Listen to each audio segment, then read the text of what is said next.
Salam satu Tuhan.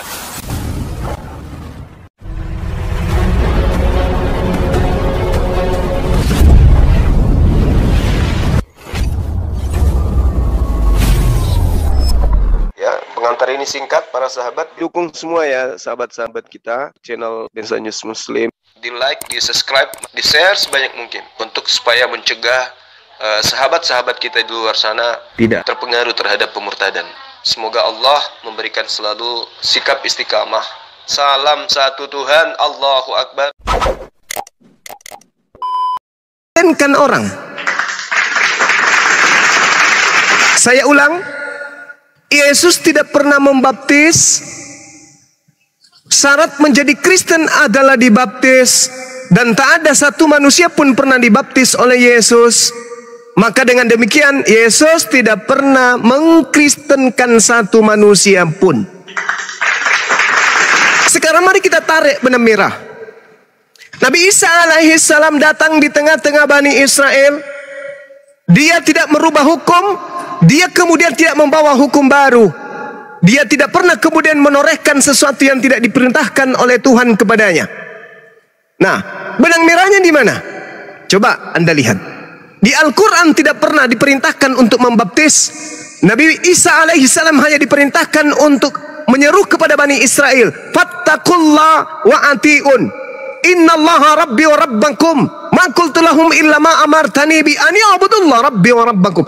Cuma diajarkan mengajak Bani Israel kembali kepada hukum Taurat, menyembah hanya kepada Allah, Tuhannya Nabi Isa dan Tuhannya Bani Israel. Lalu bagaimana dengan baptis? Dalilnya di mana? Markus 16 nomor 15, nomor 16, nomor 17, nomor 18, nomor 19, nomor 20. Kalau hal ini adalah sesuatu yang benar, bukan sesuatu yang menjadi pengajaran yang muncul belakangan pada abad-abad setelahnya. Tunjukkan satu pendeta atau satu orang Kristen yang memiliki tanda-tanda yang dimiliki oleh syarat sebagai orang yang percaya. Tanda-tanda ini akan menyertai orang yang percaya. Minum racun tak mati, dipatok ular berbisa tak mati. Ada yang bisa melakukan itu. Makanya perintah baptis itu tidak berasal dari pengajaran Yesus. Perintah baptis itu tidak berasal dari pengajaran Nabi Isa alaihissalam. Coba Anda baca Markus 15 itu, Markus 16 yang Anda punya. Kita lihat pendekatannya, supaya benang merahnya kita bisa dapatkan. Yesus diberitakan tidak pernah membaptis satu manusia pun. Dengan kata lain, Yesus tidak pernah mengkristenkan satu manusia pun. Pergilah ke seluruh dunia, beritakanlah Injil kepada seluruh makhluk. Siapa yang percaya dan akan dibaptis, siapa yang kemudian tidak percaya akan dihukum. Tanda-tanda ini akan menyertai orang yang percaya. Berarti tanda-tanda ini akan menyertai orang yang dibaptis. Satu, mereka mengusir setan demi nama Yesus. Dua, berbicara dalam bahasa yang asing bagi mereka. Ketiga, mereka akan memegang ular. Sekalipun mereka minum racun maut, mereka tidak akan mendapatkan celaka. Mereka akan meletakkan tangannya atas orang sakit dan orang itu akan sembuh. Pertanyaannya sekarang, bisakah kemudian ini dipraktekkan? Bahasa asing cocok bahas coba kipas pura kerakan jo pelok mu di keke asu bolong. Baik Bang Juma, udah jelas ya. Udah jelas bahwa matumbai na matongge pelok na apar kata pura nakan de asu bolong pelokmu. Bang Ngerti? Juma, Kamu ngerti? jelas ya bahwa nggak mau dibaptis. Kamu ngerti nggak apa yang saya katakan? Yesus dibaptis. Ngerti ya kan? tidak apa yang saya katakan? Artinya baptis adalah pertobatan. Gitu, Ngerti tidak yang saya katakan barusan? Bang Ingat, Juma nggak mau bertobat, pergilah makanya ke nggak seluruh mau dunia, dibaptis. beritakanlah Injil kepada seluruh makhluk. Siapa yang percaya dibaptis? Nah sekarang Yesus mengajarkan, misalnya dia yang mengajarkan baptis. Tanda-tanda percaya itu salah satu adalah mengerti bahasa asing. Bang Juma, baptis itu pertobatan. Bang Juma, Saya ngerti, saya paham, saya tahu perintah-perintah Yesus bertobatlah. Sebab kiamat sudah dekat. Saya tahu. Ini mengenai baptis yang Anda pertanyakan tadi. Kalau bertobat, saya setiap hari bertobat. Setiap saat saya beristighfar. Jangan ajarkan saya bertobat itu. Karena itu adalah pekerjaan lisan saya. Sekarang permasalahannya adalah lahir baru Bang Juma. Bertobat itu lahir baru. Nah, ini doktrin. Kalau baptis itu adalah ajaran Yesus, coba Puram kukumande. Tai pambe. Oh dika nah. Kau ngerti bahasa saya? Oh, jadi gitulah Bang Juma. Closing statement aja lah. Terima kasih lah, berbeda keyakinan kita. Iya dong. Berbeda keyakinan. Ini dalil. Dan satu hal hadiah untuk Anda. Markus 16 itu hanya sampai data nomor 9. Nomor 8. Data nomor 9 sampai dengan data 20 itu tidak ditemukan di manuskrip Codex Sinaiticus Vaticanus. Jadi Markus 16 itu hanya berhenti sampai data nomor 8. Lalu mereka keluar dan lari meninggalkan kubur itu sebab gentar dan dahsyat menimpa mereka. Sampai di situ. Baik Bang Juma, demikianlah Yesus ketika dia masuk ke bait suci ya, yang ditolak oleh bangsanya sendiri. Dia mengibaskan jubahnya. Demikianlah saya akan mengundurkan diri. Terima kasih Bang Juma, saya akan mengibaskan silakan. Ketika Yesus Nabi Isa ditolak di tengah-tengah Bani Israel, kalau Bani Israel saja menolaknya, lalu siapa Anda? Saya adalah Kristen yang bertumbuh di Nusantara ini. Ajaran saya berasal dari barat. Dari barat, dari mana barat? Dari barat menerima dari mana? Dari Mesir, Turki. Siapa yang memberikan? Kaisar Ptolemy II yang memberikan itu. Kaisar Ptolemy yang memberikan itu kemudian. Apa hubungannya dengan para nabi? Putus. Apa hubungannya? Macet total. Tak ada hubungannya sama sekali. Inilah yang saya katakan antara Nabi Isa alaihissalam dan Nabi Muhammad sallallahu alaihi wasallam terputus ajarannya dikarenakan ada yang mensabotase di tengah-tengahnya. Demikian. Silakan sahabat-sahabat diambil alih. Ini mie saya pesan 1 bungkus karena sudah 2 jam. Jadinya ini kalau saya bungkus kembali jadi 7 bungkus ini. Jadi melar ya. Iya sudah kayak ular kobra. Kulihat ini besar. Mie-nya sebatannya kayak ular piton. Gimana dong? Kasihan udah dingin. Mana lagi banyak semut. Banyak juga tawon yang loncat-loncat di dalamnya. Ya Allah ya Karim. Tadinya mie gua sekarang udah kering. Ada lagi nih ya. Mie-nya udah bengkak kayak ular piton Bang Deni. Ini cabai yang ada di dalamnya tadi kan ku minta digunting, dipotong-potong. Dia nggak dipotong. Akhirnya apa? Tumbuh kulit dan daunnya. Ya Allah ya Karim, segitunya Masya Allah. Mentang-mentang saya anak tiri di sini ya. Begini nasib jika bujangan. Kemana-mana makannya Indomie, tak ada mama yang memasak.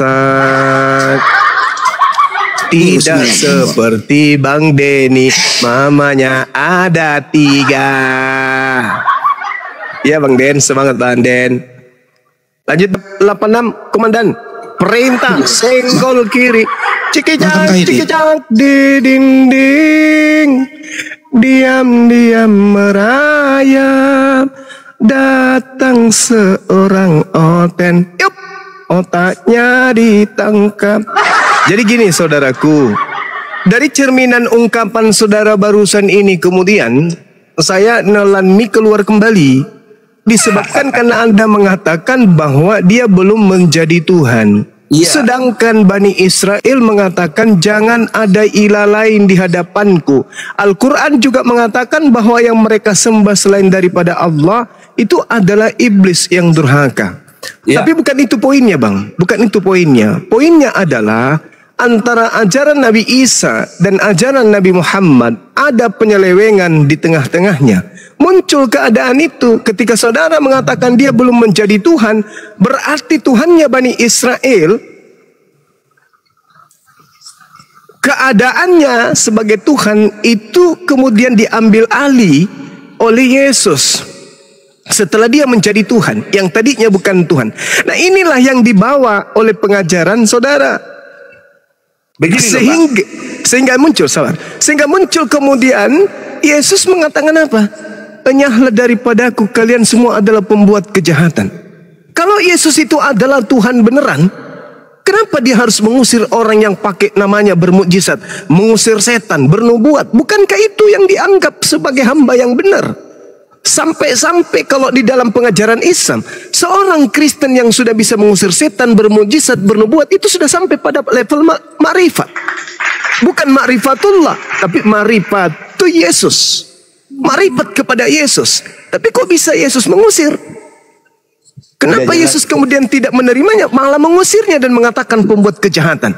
Artinya bahwa ada yang memaksakan Yesus ini untuk menjadi Tuhan, menggantikan Tuhannya langit dan bumi. Silakan. Jadi begini loh Pak. Jadi kalau di dalam kitab Wahyu Pak, nanti Bapak boleh cari sendiri, nggak usah aku ceritakan. Cuma kita lihat aja.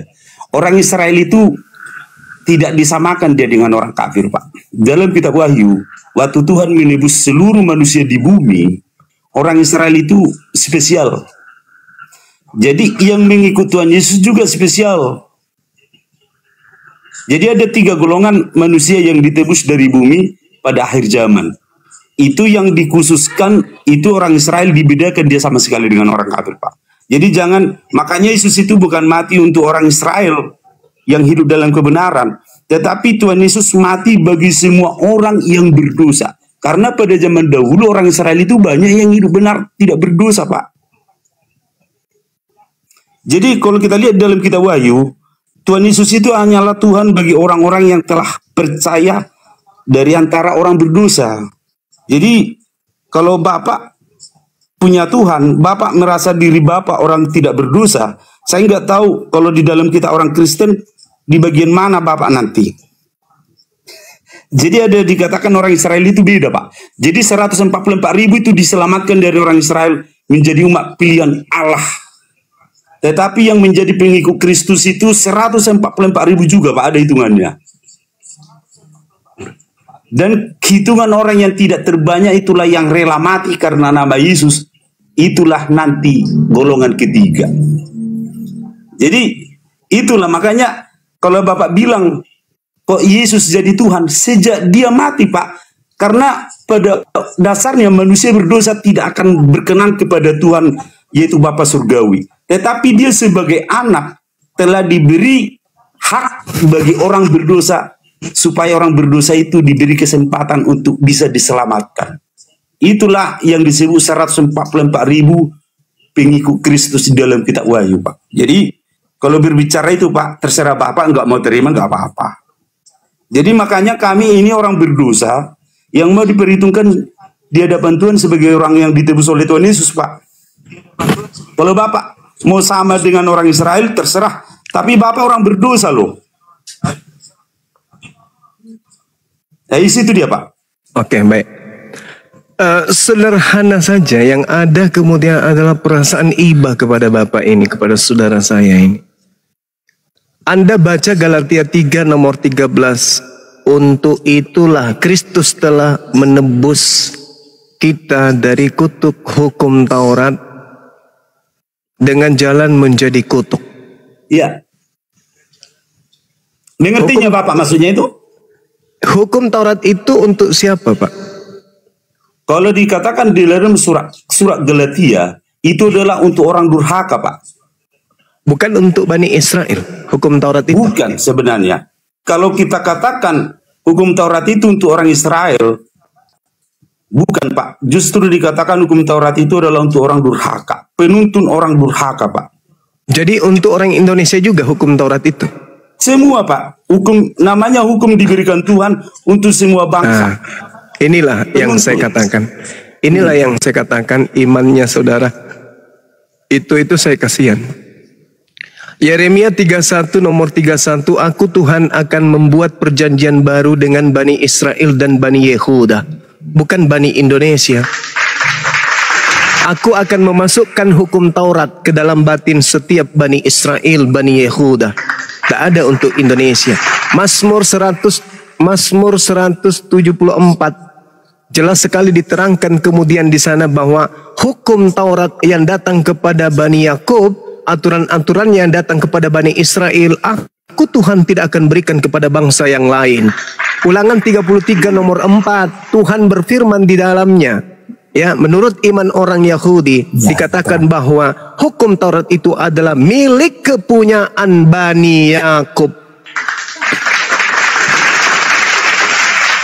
Saya nggak tahu yang mana yang benar. Begini loh, Pak. Yang tertulis di Bible Anda atau Anda yang benar, saudara? Silakan. Begini, Pak. Sekali lagi saya sampaikan untuk Bapak. Sebenarnya Injil itu sudah ada sejak zaman Abraham. Dan dikatakan Injil itulah yang menyelamatkan manusia. Jadi kalau pada zaman Abraham, Alkitab, bahkan hukum Taurat belum ada. Jadi di mana Injil itu? Bisa nggak Bapak pikirkan itu? Jadi jangan Bapak bilang, justru itulah kalian jadi stres nanti mikirkan hal-hal seperti itu. Nah, jadi Injil itu dikatakan dalam kitab Galatia sudah diterima oleh Abraham. Bukan berarti Injil itu adalah sebuah kitab. Tetapi karena manusia itu manusia yang terbatas, diajarin dengan kata-kata yang nggak bisa, akhirnya harus ditulis. Sesudah itu harus dibuat contoh. Namanya manusia yang berdosa yang sudah susah daya tangkap pikirannya. Justru itulah sebenarnya dikatakan Injil itu sudah ada sejak Abraham. Jadi tujuan daripada hukum Taurat itu mempersiapkan orang untuk menerima Injil, yaitulah orang berdosa. Udah, Pak? Sudah. Oke, Galatia, sebuah surat, sebuah kitab yang ditulis kemudian oleh Paulus di antara tahun 55 sampai tahun 57. Kitab Galatia ini kemudian ditulis oleh Paulus untuk orang yang hidup di Galatia di Ankara, Turki. Ya. Tak ada hubungannya dengan Anda. Ini tulisan Paulus yang dituliskan untuk jemaat-jemaatnya yang ada di Ankara, Turki, Galatia. Lalu kemudian Anda pakai pernyataan Paulus ini yang tidak ada legitimasi dari Yesus untuk mengatakan Injil itu sudah ada di Abraham sejak Abraham. Sedangkan yang disebut Injil itu adalah pernyataan-pernyataan Yesus yang merupakan firman Tuhan yang didatangkan oleh Tuhan kepada Yesus. Coba Anda baca di dalam kitab saudara di Markus 1 nomor 14. Gini loh Pak. Kalau Bapak mengajari saya itu nggak bagus. Kalau Bapak bertanya Alkitab, kami mengajarkan itu sama Bapak masuk akal. Oke, baik, saya bertanya. Itu tidak bagian dari Bapak, tidak berhak Bapak menjelaskan itu. Oke, baik, Bapak, saya bertanya. Berarti Bapak mau belajar jadi pendeta ini berarti. Bapak, oke, baik. Pak Ustadz, tapi Bapak mau jadi pendeta namanya. Oke, baik. Kalau begitu saya bertanya. Kitab Filemon itu ditulis Paulus untuk siapa?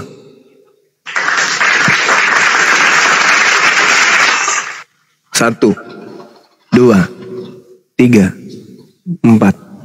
Filemon itu kan seorang hamba Tuhan, Pak. 7. Iya, itu ditulis untuk siapa, Pak? Filemon sama dengan surat Timotius. Itu kan itu Timotius. Filemon ini berada di mana? Wilayah mana? Dia tinggal di mana? 1, 2, 3, 4, 5. Jadi maksud Bapak 6, apa? Maksudnya Bapak 7, bertanya seperti itu yang 8, tidak begitu perlu. Oh, perlu Pak, supaya Anda tahu bahwa surat itu dituliskan oleh Paulus untuk Filemon di wilayah Efesus, bukan di wilayah Indonesia. Jadi kalau Anda pendeta berarti. Kenapa?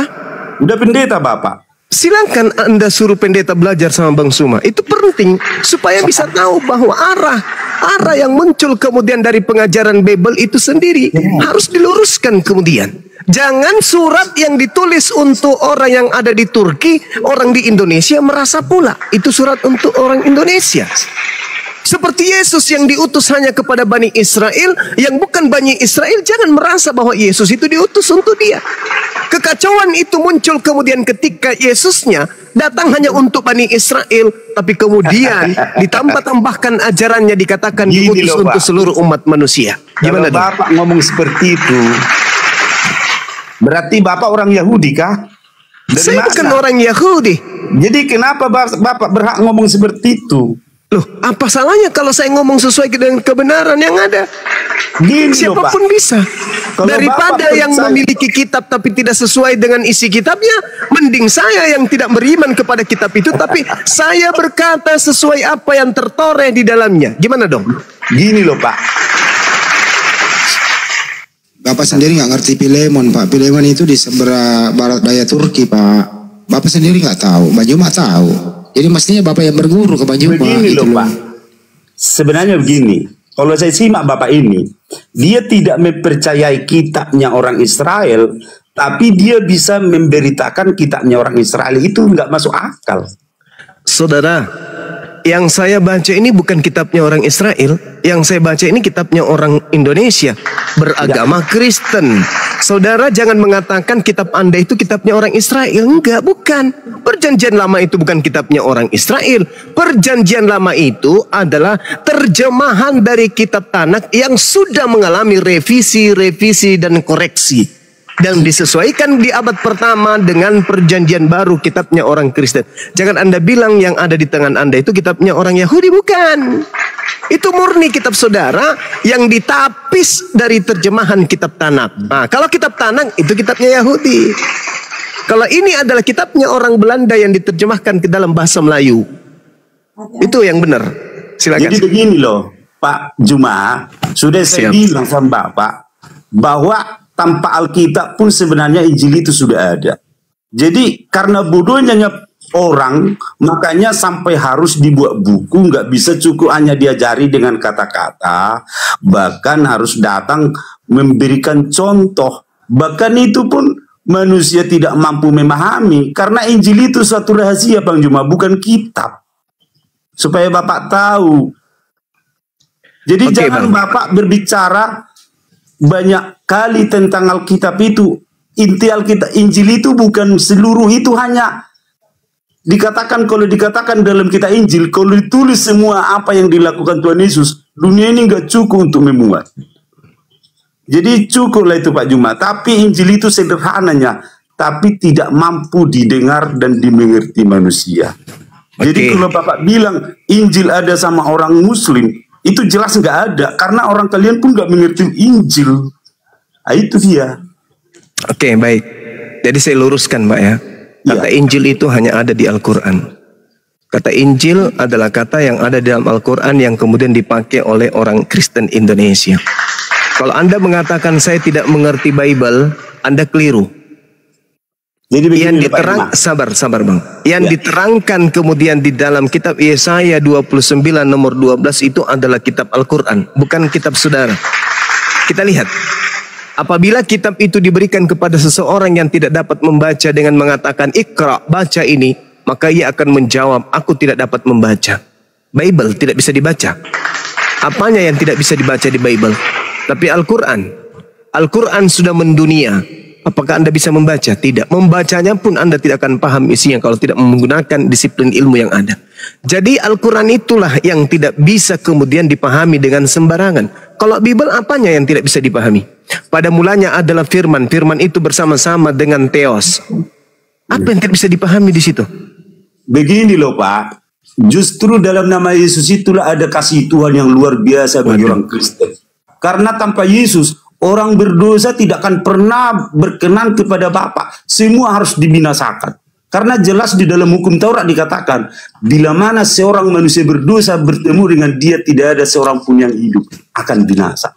Tetapi oleh Tuhan Yesus anaknya sendiri, seperti saya bilang tadi, jangan kita samakan kita dengan orang Israel, orang pilihan Tuhan. Kita ini termasuk orang yang dikutuk secara Taurat, tidak akan pernah berkenan kepada Bapa surgawi. Tetapi oleh Tuhan Yesus kita diperkenankan.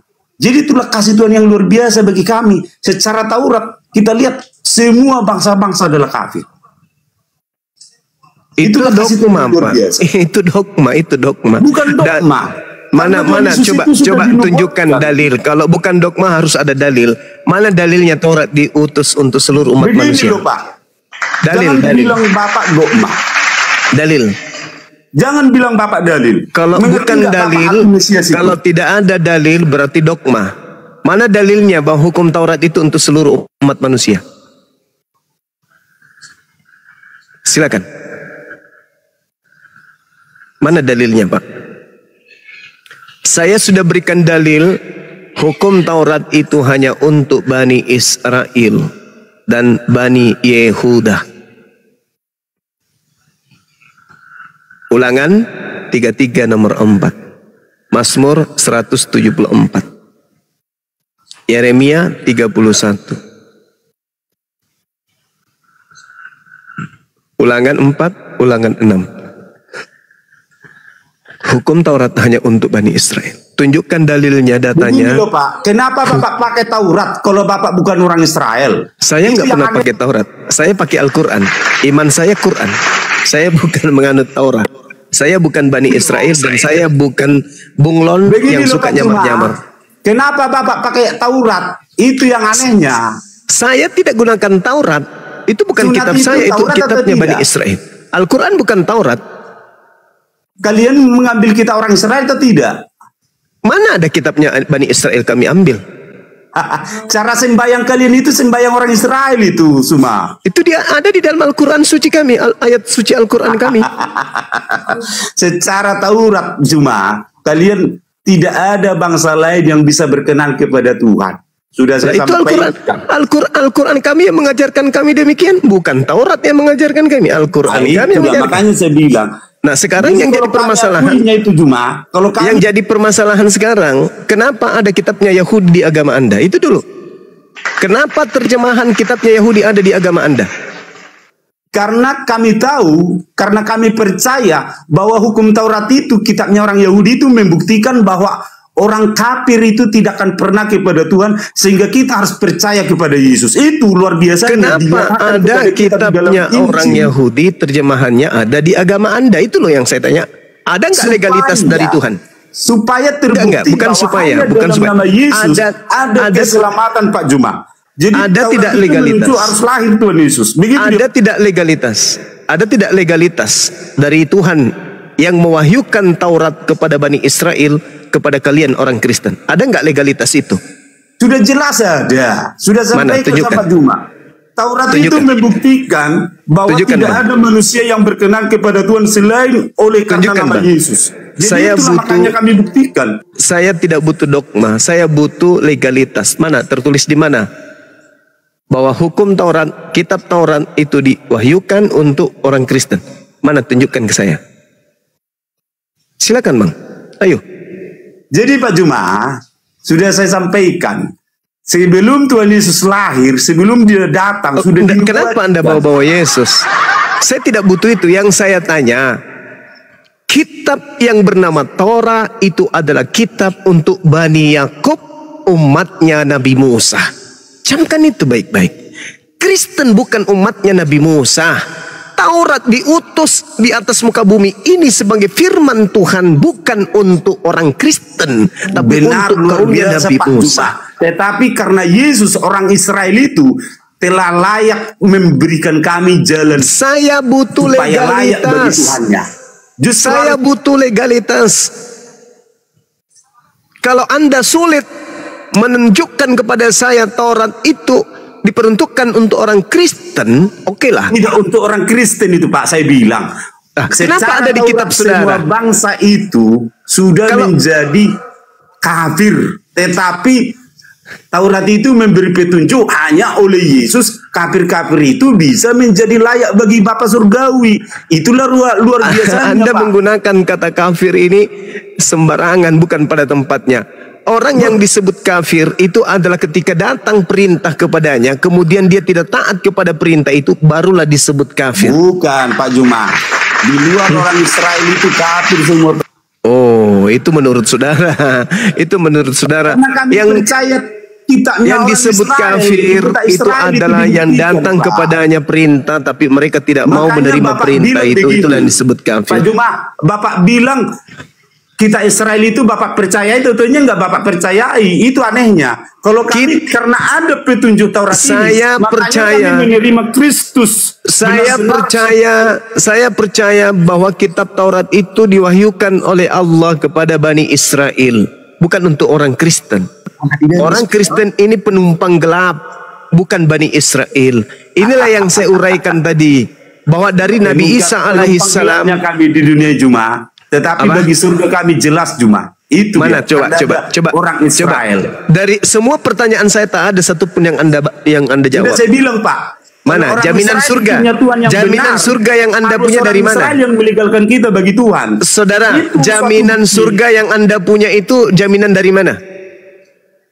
Ragunan? Dari mana jaminan surga anda? Dari petunjuk Taurat. Itulah namanya Mesias. Jadi Jangan teman-teman bohong, kalian Pak. itu Masehi, Jangan Pak. ngarang-ngarang, saudara. Jangan bermimpi. Tapi Jangan Bapak bermimpi. belajar Taurat. Jangan mimpi. Di mana ada Kristen bisa diselamatkan oleh Taurat? Di mana? Hah? Taurat itu menunjukkan supaya orang kafir itu diselamatkan oleh Yesus. Tidak ada keselamatan. Apa hubungannya Yesus dengan Kristen? Kalau Luar biasa Taurat Tuhan tidak ada orang hubungannya Kristen dengan itu. Kristen, saya lebih mudahkan persoalannya. Apa hubungannya Yesus dengan Kristen? Coba tunjukkan apa hubungannya Yesus dan Kristen. Yesus itu menebus orang-orang yang percaya kepadanya, seperti saya sampaikan tadi.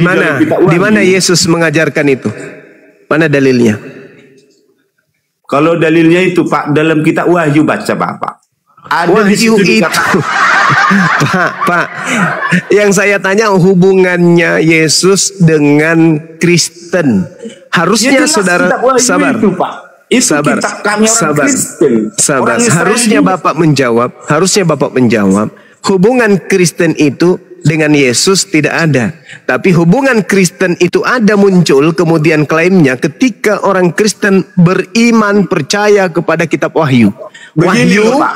Sabar, Kitab Wahyu sabar. itu semua kita orang Kristen Sekarang kitab Wahyu ini apakah dikenali oleh Yesus? itu ditulis orang Israel, Oke. bukan orang itu kafir bohong, yang itu bohong. nulis. Itu bohong, Pak. Itu bohong. Itu dusta.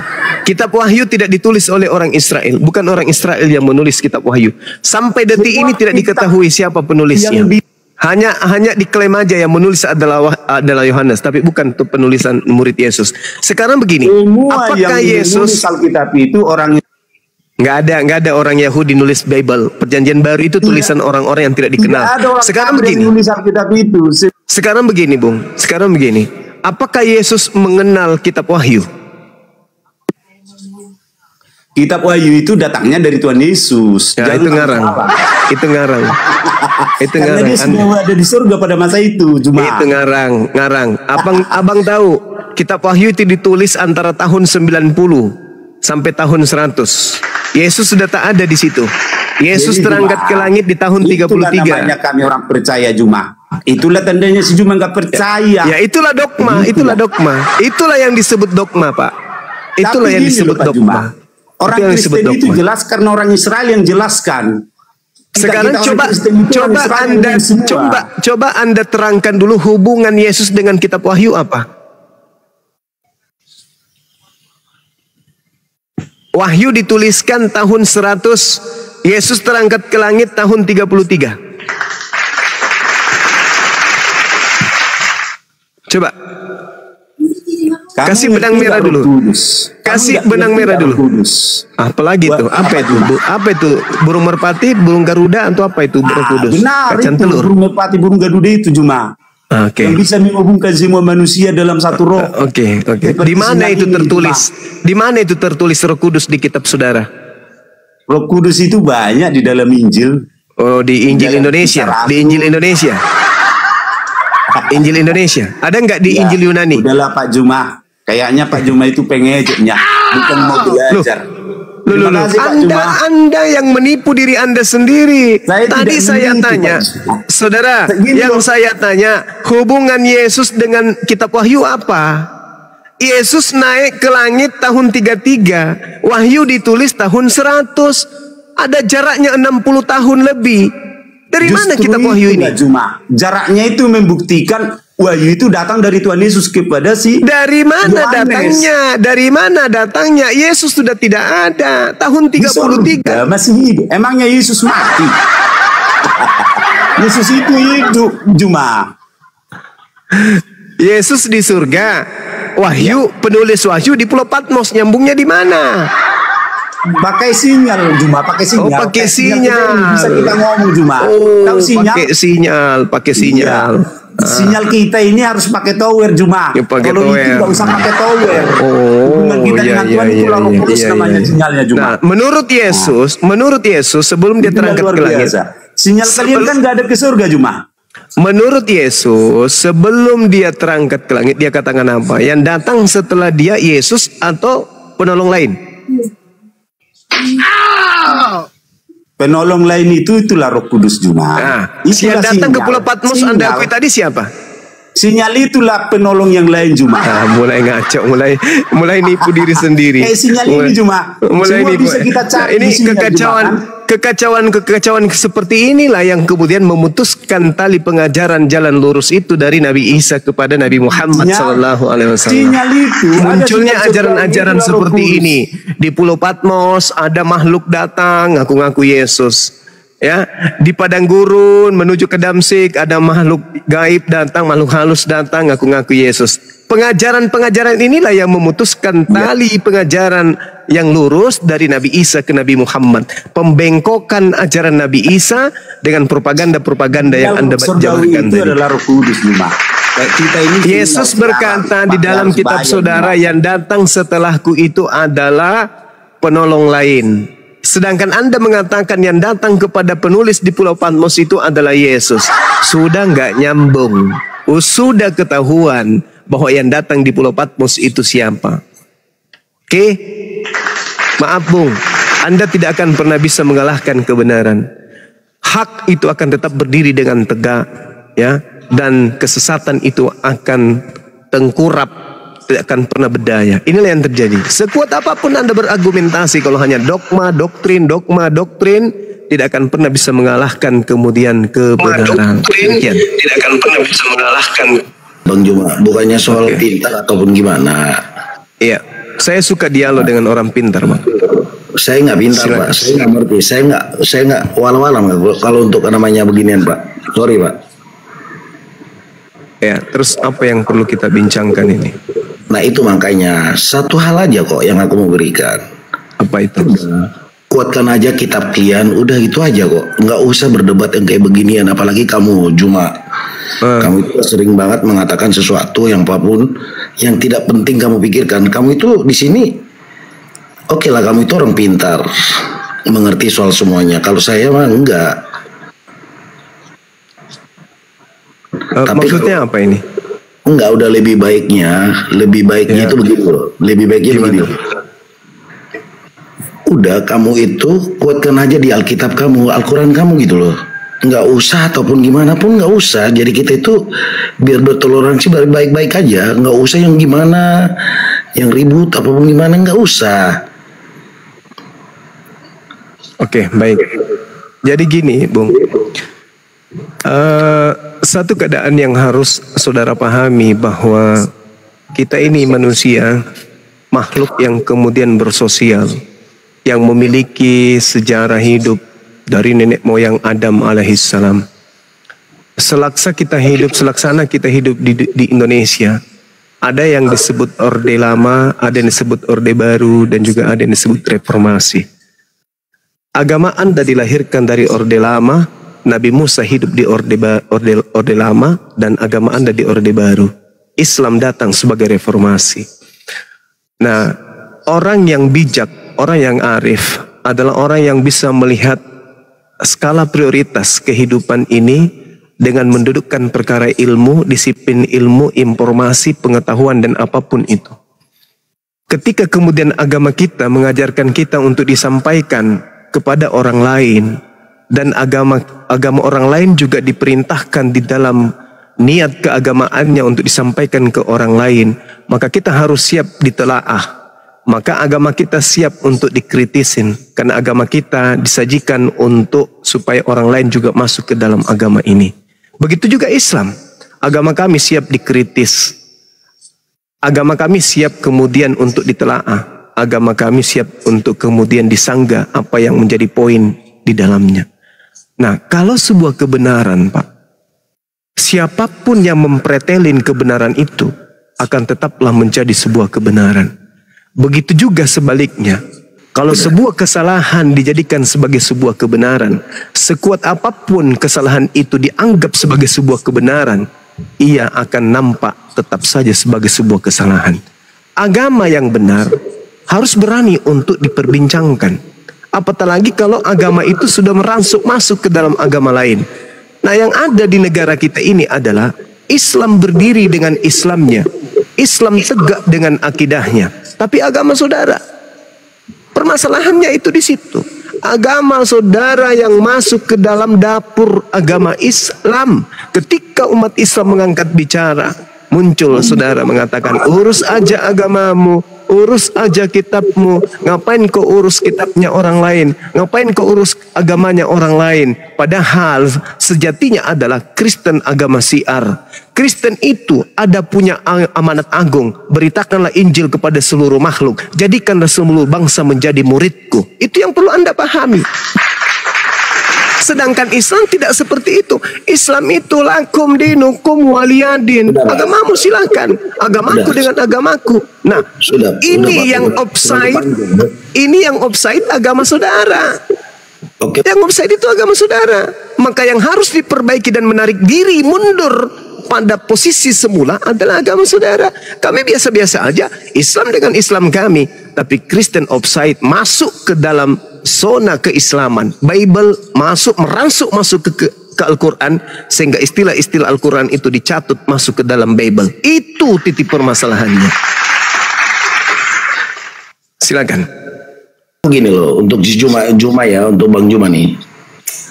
Kalau yang seperti Bang Juma mengatakan begitu, ya gini loh Bang Juma. Udahlah, Al-Quran kamu aja lu panjangin gitu loh. Lu aktifin semuanya yang lu tahu soal Al-Quran kamu. Ego. Sorry bro. Sebentar ya, aku nggak sampai aku 5 menit, paling 1 menit ya.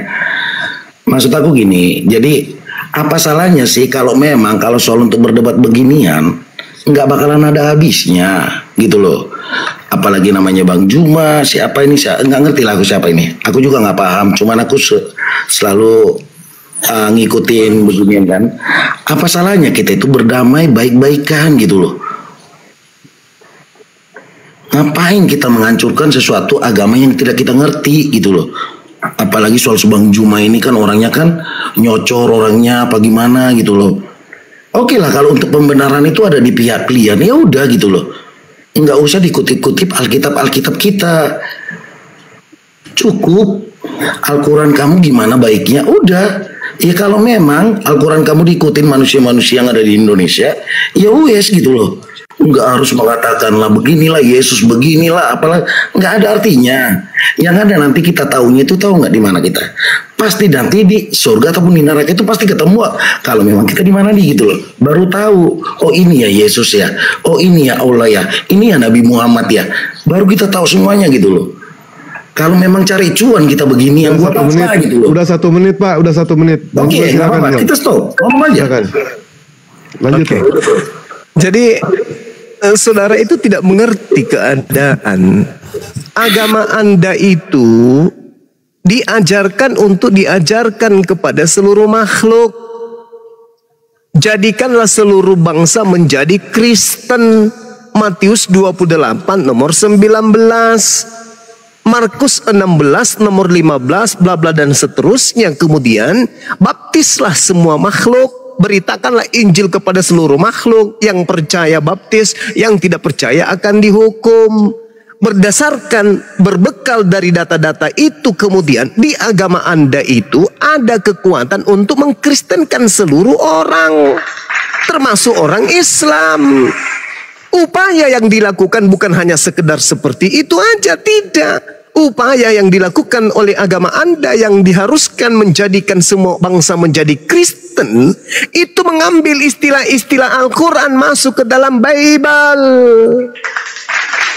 Sampai-sampai mulut Anda itu, lidah Anda, lebih fasih mengatakan Alkitab, lebih familiar menyebut kata Alkitab daripada menyebut kata Bible. Padahal Alkitab itu adalah nama lain dari Al-Quran, kitabnya umat Islam. Tapi Anda lebih cinta sebutan Alkitab. Kenapa demikian? Karena agama Anda memang diajarkan untuk mengkristenkan orang Islam. Maka ketika kami angkat suara, angkat bicara, jangan kemudian kami disuruh diam, sementara kalian tetap aja menggencarkan agama kalian. Tetap aja kemudian misi pemurtadan terjadi di mana-mana, sementara kami disuruh diam. Sedangkan di sisi lain, selain Anda memurtadkan orang, mengajarkan orang menjadi Kristen, kitab Anda juga mengambil istilah-istilah kitab suci kami. Kalau ini semua mau dihentikan, jangan mengatakan urus semua agamamu. Justru saya menyampaikan Al-Quran membahas tentang keadaan umat sebelum Islam. Al-Quran membahas tentang Tuhan yang kalian sembah. Al-Quran membahas tentang kitab yang kalian gunakan. Itu Al-Quran saya. Dengan demikian ketika saya disuruh berhenti, berarti saya disuruh berhenti belajar Quran, menyampaikan Quran. Tidak boleh. Sekarang solusinya cuma satu, supaya tidak ada perdebatan di Nusantara ini. Apa itu? Sederhana. Orang Kristen lepaskan semua istilah-istilah Al-Quran dari kitabnya Kristen. Maka dialog, debat, selesai. Jangan saudara menyuruh kita berhenti, tapi kalian mengambil istilah-istilah Al-Quran. Coba Anda lihat terjemahan Al-Quran. Kami yang mayoritas, harusnya kami yang mengambil istilah-istilah Bible. Supaya kalian yang sedikit ini semakin masuk Islam. Tapi yang terjadi adalah kalian yang sedikit ini yang usil kepada kami yang banyak ini, supaya kalian ingin menyamai posisi satu sama. Penduduk Indonesia sama-sama 50-50, 50-50. Dengan cara apa? Dengan cara mengambil istilah-istilah Al-Quran masuk ke Bible, supaya Islam yang awam bisa kalian murtadkan. Udah Pak. Itu fakta. Jadi nggak usah lagi banyak cerita. Kalau kalian tidak mau berdebat, tidak mau ada diskusi seperti ini, tidak mau agamamu itu dibahas, tanggalkan, lepaskan semua istilah Al-Quran di kitab saudara. Selesai. Itu aja solusinya. Silakan. Bang Suma. Iya, silakan Bang Den. Itu saya masuk di garda paling terdepan. Saya setuju sekali dengan pernyataan begitu seperti dong. itu. Bang Dani seorang Kristen, dan dia sangat setuju ketika istilah Islam di dalam Bible-nya Kristen Indonesia dilepaskan supaya tidak ada diskusi seperti ini. Jangan kemudian Anda seakan-akan memasang ranjau di mana-mana supaya umat Islam ini terjebak dalam debat, terjebak dalam diskusi, kemudian dilaporkan. Nah, ini berdebat tentang Kristen, lapor, tangkap, penjarakan. Padahal yang memasang perangkap-perangkap untuk kami berdebat kalian sendiri. Kalian mengambil istilah kitab suci kami. Kami diam. Oh, nggak bisa. Kami harus tetap menyuarakan. Kristen harus punya wajah. Kristen harus kembali kepada jati diri, harga diri. Apa itu? Gunakan pakaianmu sendiri, yaitu kitab yang kalian gunakan dalam bentuk bahasa Yunani, terjemahkan dengan jujur dan benar ke dalam bahasa Indonesia. Jangan masuk ke dalam bahasa Arab atau bahasa Al-Quran. Demikian. Silakan. Jadi nggak usah berprinsip kayak gitu Bang Juma. Jadi seakan-akan Bang Juma itu mengatakan soal untuk kata kami ini yang mengambil semuanya yang ada di Al-Quran. Bang Juma nggak boleh Bang Juma. Nggak ada. Alasannya? Itu. Nggak pernah. Kalau untuk kami ini kan diajarkan kasih. Jadi nggak ada. Kasih tapi mencuri Bang. Oh tidak. Itu kamu mengatakan Bang Juma. Kalau tidak mencuri, lalu istilah Al-Quran yang ada di Bible ini dari mana? Bang Juma, sebentar dong Bang Juma. Nanti kamu baru ngomong, nggak apa-apa. Kamu panjang juga nggak masalah. Jadi kamu mengatakan mencuri lah, inilah itulah. Gini loh Bang Juma. Bagaimanapun sejarah mengatakan loh Bang Juma. Kalau untuk kata Allah nggak pernah mencuri. Lalu itu dari mana? Dari dahulu kala loh Bang Juma. Waduh. Sebelumnya ada Bang Juma, sebelum Bang Juma lahir dari rahimnya ibunya Bang Juma, Allah itu udah ada zamannya. Dulu aku nggak ngerti soal begituan, tapi sedikit paham aku ngerti gitu loh Bang. Bukannya berarti Bang Juma itu mengatakan begini. Oke lah, kalau Bang Juma sakit hati soal begituan, yang ada Bang Juma itu harusnya gini loh. Ya udahlah, apapun pendapat yang namanya di warga negara Indonesia ini, mau dia mengikutin siapapun, mau Islam, mau Kristen, mau apapun, nggak harus Bang Juma mengolok-olok. Oke lah, seorang arkeologi, seorang apa nggak aku ngerti apa apologetnya. Dicabut Pak, nggak ada yang olok-olok Pak, dicabut Pak, nggak ada yang olok-olok. Dicabut. Ya, istilah banyak kalau untuk itu banyak mengolok-olok banyak. Nanti kalau untuk videonya banyak banget yang namanya Yesus beginilah, Yesus inilah. Aduh, kalau soal itu, tapi untuk begituan nggak usah lah kita lah. Apa salahnya sih kita orang Indonesia kok? Namanya ini bukan negara Islam, bukan. Hanya kalian mayoritas, itu aja. Kami minoritas. Kan sudah disampaikan tadi permasalahannya. Kok Anda ini udah tua tapi nggak paham? Biar dulu baju malu lurusin. Oke, baik. Nah itu maksud aku gitu loh. Jadi kalimat aku gini loh, kalimat aku nggak panjang, cuman apa salahnya kita loh? Kalau kita itu bersaudara, udah bersaudara nggak usah. Oke lah, kamu boleh ataupun apa gimana. Aku nggak mau Islam aku diapa-apain nama Kristen gitu loh. Dan aku juga berbicara kok orang-orang namanya teologi orang Kristen. Aku mengatakan ke semuanya, ke orang ke Agatha, ke ini semuanya aku bilang begituan. Apa salahnya? Nggak usah lah begituan. Apa salahnya kita itu nggak ada kata dendam, nggak usah beginilah begitulah, uruslah agama masing-masing aja gitu loh. Nggak usah mengatakan begitu. Bang, saudara pahami, semua yang terjadi, yang Anda dengarkan, yang Anda lihat, yang Anda rasakan hari ini, itu adalah buah hasil dari apa yang kalian tanam. Jadi jangan Anda banyak videonya, Bang Suma kayak siapa yang menyebabkan itu terjadi? Oke, aku paham Bang Juma, aku paham itu ya. Oleh karena itu kalau sudah paham, maka yang Anda harus lakukan adalah rapatkan barisan Persekutuan Gereja Indonesia, gugat lembaga Bible untuk menerbitkan Bible baru yang tidak ada lagi istilah-istilah agama saudara kalian Islam di dalamnya. Itu aja pun. Nggak boleh itu nggak. Itu egois kamunya, nggak boleh gitu Bang Juma. Oh, berarti Anda tetap akan memasang perangkap-perangkap untuk kemudian supaya kami terperangkap dan masuk ke dalam penjara kalau begitu. Dan kami tidak akan pernah mundur. Saya sendiri Bang Suma tidak akan pernah mundur. Pahami itu. Perangkap-perangkap yang kalian inginkan supaya menjadikan korban banyak di Indonesia ini, silakan. Kalau Anda tidak mau berhenti, kami pun tidak akan pernah mundur.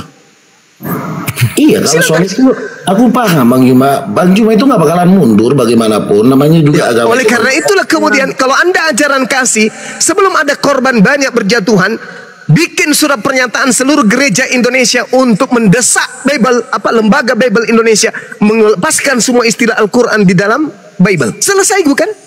Dan itu tidak akan membuat Kristen akan berkurang, tidak akan membuat Kristen itu kurang cantik, tidak akan membuat Kristen itu kemudian tertinggal, tidak akan membuat Kristen itu terhina. Lepaskan istilah-istilah Al-Quran di dalam Bible, selesai kita. Dengan mengatakan begitu, Bang Juma udah membuktikan semuanya itu kesalahan dari Bible. Apa gimana? Istilah Al-Quran yang kami minta untuk dilepaskan dari Bible, itu aja pun. Kan kitab saudara diterjemahkan ke dalam bahasa Indonesia kan? Jadikan semuanya murni bahasa Indonesia. Jangan gunakan istilah Al-Quran. Supaya nampak agamamu, agamamu, agamaku, agamaku. Supaya nampak Kristen, agama kasih. Tidak ngambil dan tidak mencatut kemudian istilah yang sangat prinsip dalam akidah Islam masuk ke dalam Bible. Lalu digunakan pada tempat yang tidak sesungguhnya. Emang itu udah pasti yang seperti kata Bang Juma? Yes. Nggak bisa Bang Juma. Ini satu. Dengarkan saudaraku, Allah yang kami sembah. Coba sekarang ini sambil dengarkan saya buka Google sekarang, Anda lihat kata Allah di dalam bahasa. Kita dari Google Bang Juma, jangan. Oh, kalau begitu silakan Anda belajar dari Bible atau langsung kepada Al-Quran. Al-Quran mengatakan Allah lam yalid wa lam yulad. Allah tidak beranak, tidak diperanakkan. Di dalam Bible Allah diambil masuk ke dalam Bible. Baca Markus 1 nomor 1. Yesus adalah anak Allah. Apa enggak kurang ajar itu? 1 Korintus 1 nomor 25. Sebab karena kebodohan Allah. Apa enggak sakit hati kami? Allah kami dikatakan bodoh dalam kitab saudara. Sementara original teks kitab saudara kata Allah itu tadinya adalah berasal dari kata theos. Theos diterjemahkan ke dalam bahasa Indonesia artinya dewa. Kenapa tidak dikatakan dewa saja? Bukankah kitab saudara diterjemahkan ke dalam bahasa Melayu, bukan ke dalam bahasa Arab? Maka ketika theos diterjemahkan ke dalam bahasa Indonesia, maka jangan Allah tetapi adalah dewa atau Tuhan atau sembahan. Kenapa harus menggunakan nama Tuhan kami yang kami sucikan, yang kami muliakan, yang kami hormati, yang kami sembah? Anda ambil masuk ke dalam Bible, menjadi tai di dalam.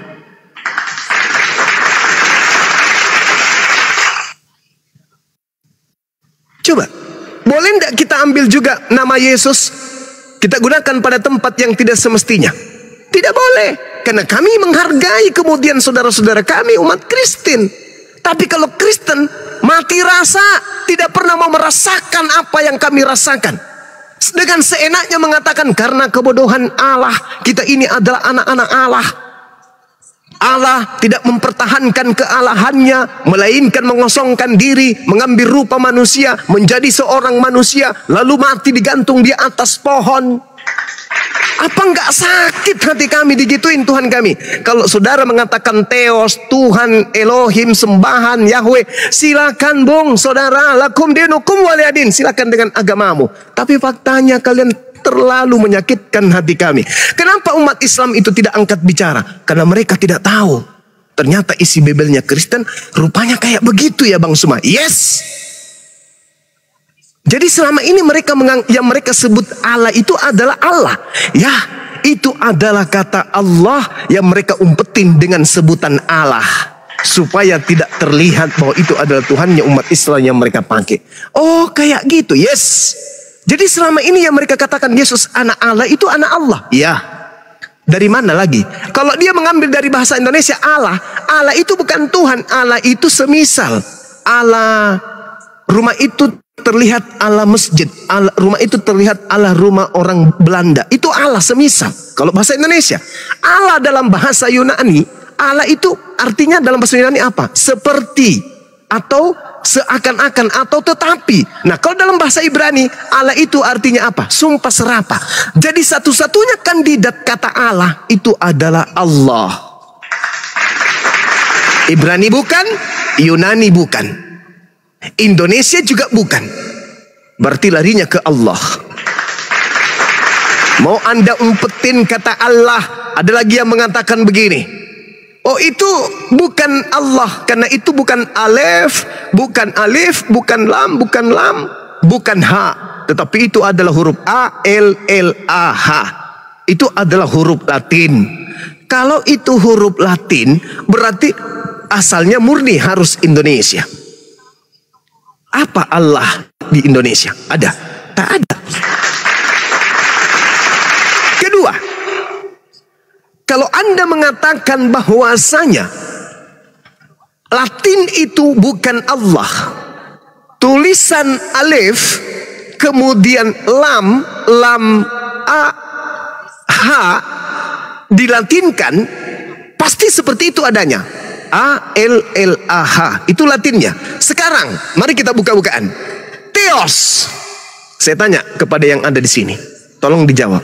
Theos, Latinnya apa? Silakan. Ada yang bisa jawab? Theos Latinnya apa? Theos Latinnya apa? T-H-E-S. Itu Latinnya. Bukan A-L-L-A-H. Kampret. Kampret betul, mereka kampret. Anda ingin berbicara mengenai Latin, Anda ingin menggunakan loncatan berpikir, Anda ingin menguji ilmu mantik, Anda ingin kemudian main peta umpet dengan saya, dengan permainan kata-kata, ilmu Anda belum sampai, IQ Anda belum nyampe ke sana. Anda ingin mengatakan A-L-L-A itu huruf Latin. Oke, sekarang tunjukkan huruf Latinnya Theos. Larinya ke A-L-L-A-H atau tidak? Kalau tidak, pasang matamu biar ku colok pakai linggis. Gak ada umat Islam yang belajar yang bisa kalian tipu. Gak ada. Nggak ada umat Islam yang mendalami materi ini yang bisa kalian bodohi. Tak ada. Kamu keberatan. Karena kami mengklaim kata ALLAH itu adalah Latin. Jangan kau pakai oke. Kalau Anda merasa punya hak theos, coba Anda latinkan.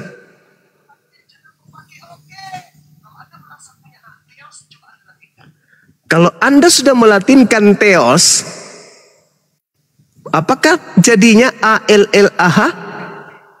Bukan. Lalu Latin ALLAH itu bersumber dari mana? Dari Al-Quran. Dari kata Allah. Itu sudah pasti. Jadi jangan ngadi-ngadi melakukan tipuan-tipuan dengan Bang Suma. Jangan. Ya, saya kira begitu teman-teman sekalian. Ya, terima kasih saudara siapa tadi namanya. Mohon maaf ketika ada kata-kata yang mungkin kurang berkenan. Yang pasti pertanyaan saudara, materi Anda bagus. Biar muka orang-orang ini terbuka, semua mata mereka terbuka. Ternyata diskusi yang muncul di tengah-tengah kita itu dipicu oleh siapa? Yang pertama, kami diam, kami sabar. Kami sabar, kami tenang, kami istighfar, kami usap dada, kami minum air, kami tenangkan diri kami. Ketika muncul kemudian yang disebut internet, yang pertama Facebook, penghujat Nabi Muhammad muncul di sana. Kami umat Islam usap dada. Ketika kemudian muncul dari kalian membuat buku-buku tentang Kristiani menggunakan istilah-istilah Islam, kami usap dada. Berlanjut bukan hanya sampai di situ, ada internet kemudian muncul kemudian link-link yang menceritakan tentang kekristenan menggunakan istilah-istilah Al-Quran, menggunakan istilah-istilah Islam, tetapi isinya adalah isi Bible. Kami usap dada. Lalu muncul kemudian orang-orang yang mengaku anak ulama, pemilik pesantren. Muncul orang-orang yang bertampilan seperti ustadz, mengajarkan dirinya pendeta, mengajarkan dirinya sebagai murtadin, membawa-bawa dan menjelek-jelekkan Islam. Kami usap dada. Ketika kemudian muncul YouTube, kami tetap diam. Muncul tanpa ragi, menghujat Nabi Muhammad SAW dan Islam serta Allah. Kami usap dada. Kalian sudah melangkah 1000 langkah, 1000 kilometer. Kalian sudah berlari kemudian mengambil langkah 1000 untuk memurtadkan dengan berbagai macam cara dan metode. Kemudian kami bangkit, kami hadir melakukan perlawanan. Hadir Anda di Zoom, kami muncul di Zoom. Di awal Facebook kalian menghujat, kami hadir di sana. Kemudian setelah di Facebook kalian kabur ke Zoom, kami kejar sampai ke Zoom. Kemudian kalian lari kemudian ke YouTube, kami pun lari ke YouTube ngejar kalian. Setelah di Zoom lari ke StreamYard, kami pun lari mengejar kalian sampai sana. Pada akhirnya kalian berlari menghujat ke TikTok, kami pun hadir di TikTok untuk menangkis itu semua. Jadi yang kami lakukan ini adalah mengkanter saja. Kalian memulai, kalian yang menghujat, kalian yang menista. Giliran muncul potongan-potongan seakan-akan saya menista. Padahal itu terjadi karena hanya kemudian mengkanter apa yang kalian nistakan terhadap umat Islam. Apa yang terjadi? Kabur ke luar negeri penghujat-penghujatnya. Ada penghujat di Islam kabur ke luar negeri? Tak ada. Disebabkan apa? Kami ini bukan pelaku utama. Kami tampil hanya mengkantar, melindungi umat Islam dari hujatan-hujatan kalian. Kami hadir kemudian agar tidak ada terjadi upaya-upaya main hakim sendiri terhadap ulah kalian sendiri. Kami hadir, wahai umat Islam, tenang. Biarkan kami untuk melawan mereka dengan ilmu, dengan logika yang kami punya. Jangan ribut, jangan kisru dan seterusnya. Seperti kejadian semalam ketika anak Batak didatangi oleh banyak orang. Saya yang menyuarakan, tolong bantu, tolong bantu, tolong bantu. Teleponkan polisi, amankan tempat itu. Ini tidak baik, ini tidak baik. Tolong bantu. Saya yang kemudian memohon kepada teman-teman saya yang ada di Medan untuk segera melaporkan ke pihak polisi bahwa anak Batak rumahnya itu didatangi oleh banyak orang. Itu tanda apa? Saya tidak ingin terjadi kisruh. Saya tidak ingin kemudian orang-orang yang menghujat Islam di Nusantara ini didatangin oleh umat Islam yang tidak menerima agamanya, dinista dan dihujat. Saya tidak mau kemudian orang-orang yang tampil di media sosial menghujat Allah, menghujat Nabiullah, menghujat Islam, menghujat Al-Quran kemudian didatangi oleh umat Islam. Saya kemudian hadir untuk mengatakan jangan lakukan itu. Biarkan kami menyelesaikan ini di meja debat, di meja diskusi. Tapi sekarang apa yang terjadi? Lapor sana, lapor sini, lapor sana, lapor sini. Seakan-akan mata kalian itu tertutup. Kuping kalian itu tertutup. Seakan-akan kalian tidak tahu bahwa pemicu itu adalah dari kalian sendiri. Kami hanya membentengi akidah kami dari serangan kalian. Dari segi Bible kalian menyerang akidah kami. Itu jelas. Dari segi penampilan kalian menyerang akidah kami. Ada apa ketika Anda murtad masih menggunakan simbol-simbol Islam? Apa tujuannya? Apa tujuannya semua itu? Apa tujuannya kemudian kalian di Indonesia ini merubah-rubah dalil-dalil kitab saudara ke Islam-Islaman? Apa tujuannya? Itu semua adalah serangan-serangan yang disengaja untuk mendangkalkan akidah umat Islam. Ketika kami angkat bicara, apa yang kalian lakukan? Penghujat, penista, penghujat, penista. Hai saudaraku-saudaraku Kristen, saudara-saudara yang punya titel sarjana hukum, yang sekarang menjadi kuasa hukum. Tengok komal-komal yang punya Kiamat, yang punya si CP Christian Prince.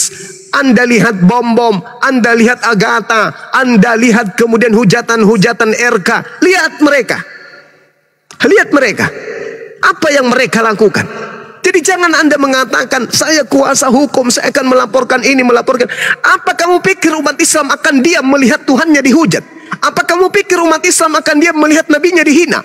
Apa kamu pikir kemudian umat Islam melihat Al-Qurannya diplesetkan, Ka'bah dihujat dan seterusnya, Hajar Aswad digambarkan dengan gambar yang tidak senonoh oleh mereka, Al-Quran diinjak melalui media sosial dan dipiralkan? Apa kalian menganggap bahwa umat Islam Indonesia akan tinggal diam?